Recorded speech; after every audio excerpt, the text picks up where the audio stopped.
Welcome to White Tarot, where the reader is bubbly, but the readings can get dark. Speaking of dark, I just did a Sagittarius reading, and the first thing that the cards did was they just blew up, literally exploded everywhere. But I am working on the October 1st half readings for all of the zodiac signs, and I am down to the last three. So I'm going to be working on. Why am I drawing a blank on the. Oh, Capricorn. No. Is it Capricorn? It's Capricorn. No, it's not Capricorn. Yeah, it is Capricorn. Okay, Capricorn. All right. So we are going to be working on the Mergoats.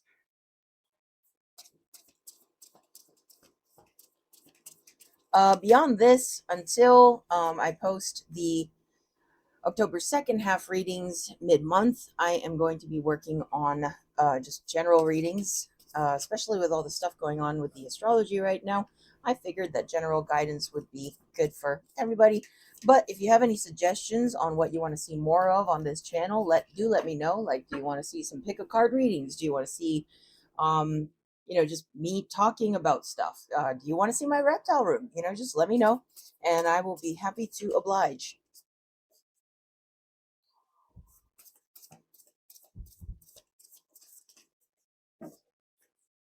Thankfully, the Capricorn reading is a little more mellow.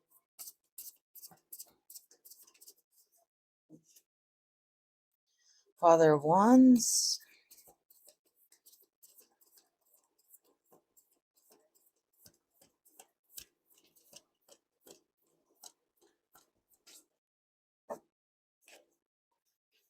Six of Pentacles. The Sun. Nice. Last one. The World. Nice. Father of Wands. I heard constricting. Death. The World. Son of Cups with the Daughter of Cups. And the Ace of Pentacles with the Six of Pentacles. The Magician, the Lovers, and the Sun. And before I go into interpreting any of that, I'm going to go ahead and pull us an alchemy card.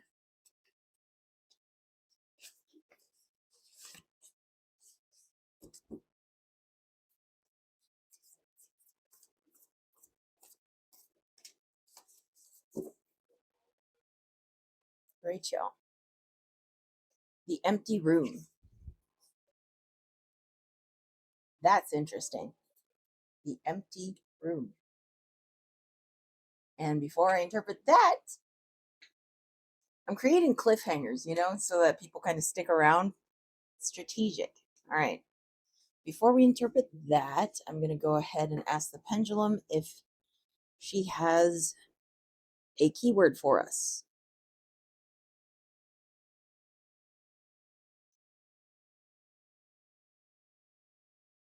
U.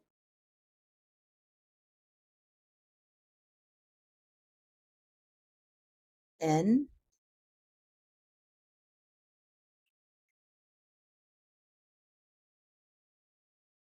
D. E.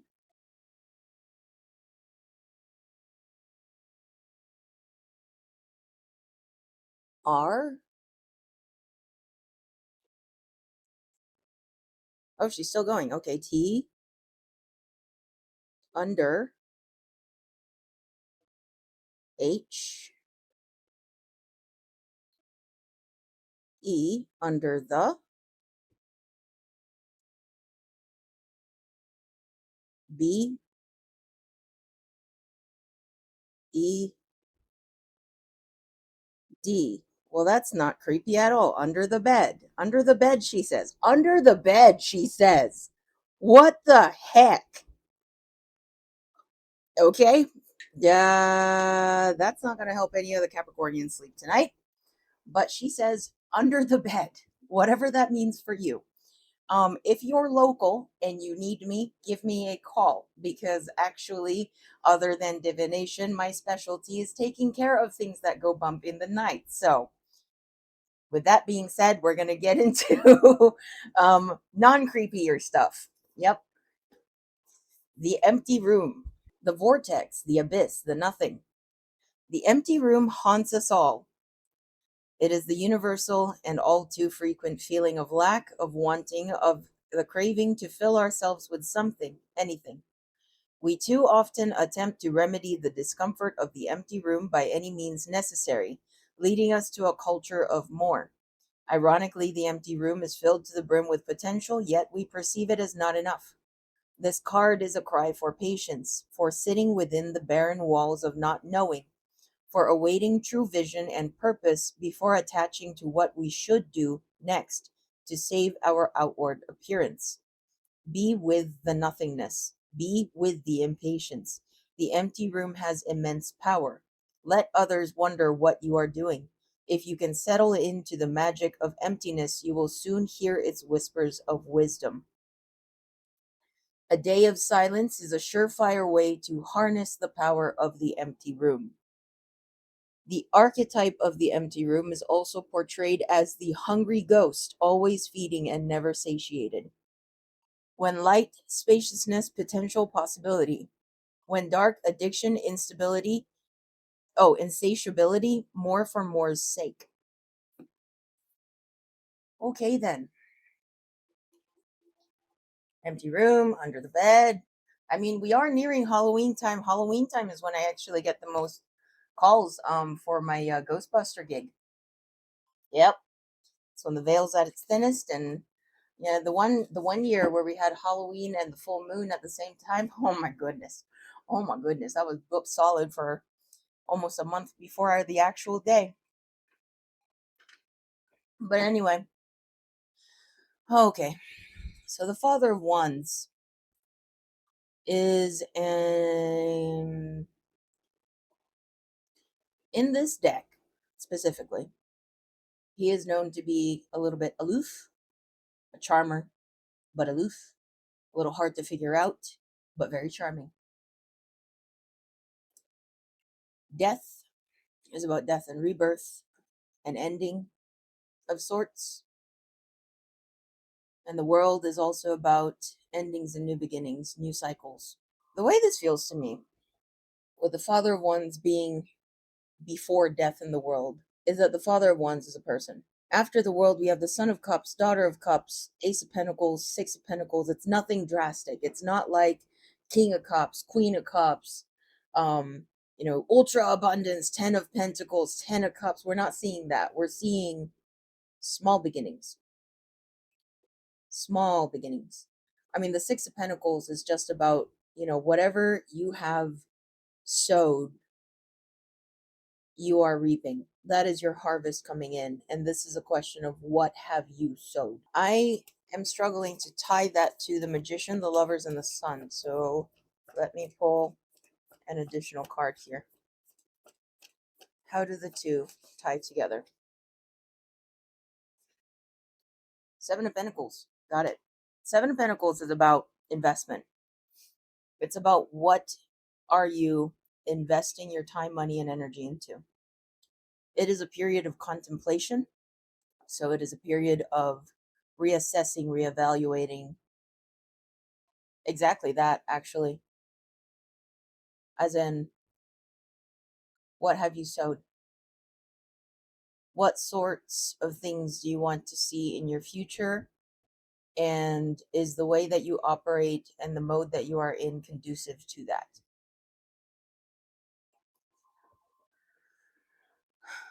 Because we have an ending in the back here that's in your rear view mirror. Now what you are being asked, you know what, this must tie into my Everything is Born from the Dark reading that I did with Capricorn, because that was about how you kind of have to sit in the suck, sit in the empty room. But now it's asking, what do you want to do with the empty room? What do you want to build? The Magician is about embodying what you want. That's how manifestation works. Embodying the vibration of what you want to bring into your life. And the Magician is looking at the Lovers and the Sun. The Lovers also has the sun depicted in the background. this whole thing feels like it's asking you a question. You know what you want, so how do you embody that? Where are you investing your energy? And actually, now that I think about it, the magician has the sun in the background too.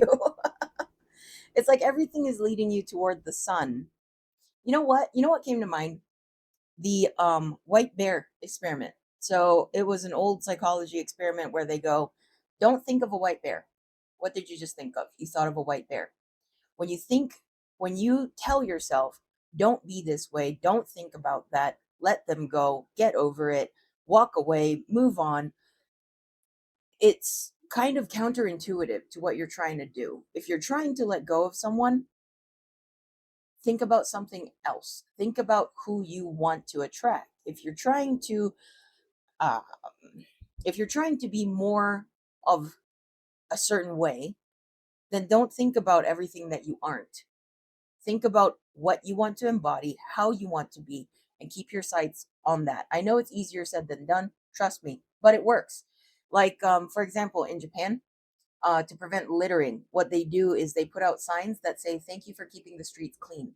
They don't say no littering. They say, thank you for keeping the streets clean. This is a classic example of the white bear experiment put into action. And this is psychology. This isn't a spiritual, woo woo piece of advice. This is literal psychology. The more you think about what you don't want, the more you think about how you don't want to be, or the more you think about the things that you don't like about yourself, that is the stuff that's going to be occupying your brain. So instead of don't think about the white bear, what works better in order to not think about the white bear is to tell yourself, brown bear. Think about the brown bear. And when you're thinking about the brown bear, you're not thinking about the white bear anymore. And nobody had to tell you to not think about the white bear. They just told you to think about a brown bear.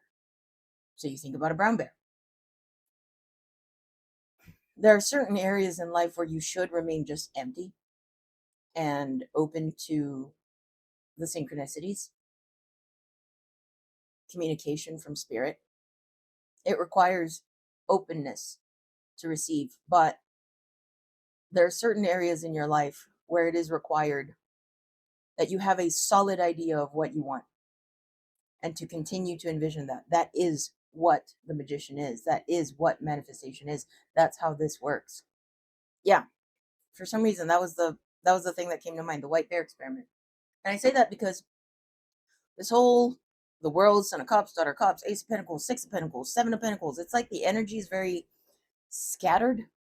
And that's why I was struggling to figure out how all of that leads to the magician, the lovers, and the sun. It's through the magician. It's through that process of manifestation, of embodying what it is that you want.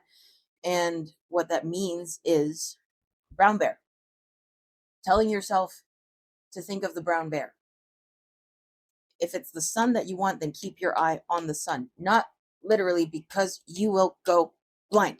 But it's a shorter list to figure out what you want, to write down what you want, to manifest it, to focus on it. It's a shorter list. If you want to get yourself to think of a brown bear, it's quicker to say think of the brown bear than it is to say don't think of the white bear or the pink one or the blue one or the cream one or the one that kind of looks like a labradoodle or the one that talks about forest fires.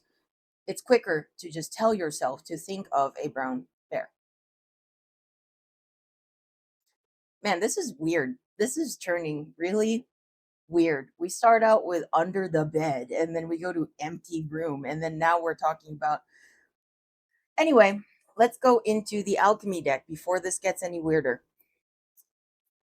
Because I feel like if I kept talking about the psychological aspects of this, the whole brown bear white bear thing, I'm not going to shut up. So, next. But you get the point. You got the point. All right.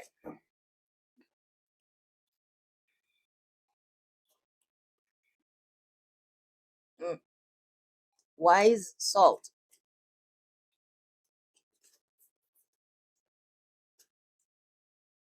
Sulfur. You know what? I know that that's not what this means in this deck, but that sulfur card is freaking me out a little bit because of the under the bed thing. Wisdom, grit, preservation. Wise salt is the sacred ingredient of preservation. In due time and with due experience, the alchemist slowly develops these granules of wisdom that can someday be passed to another. Salt retains, preserves, and absorbs. It brings. Oh!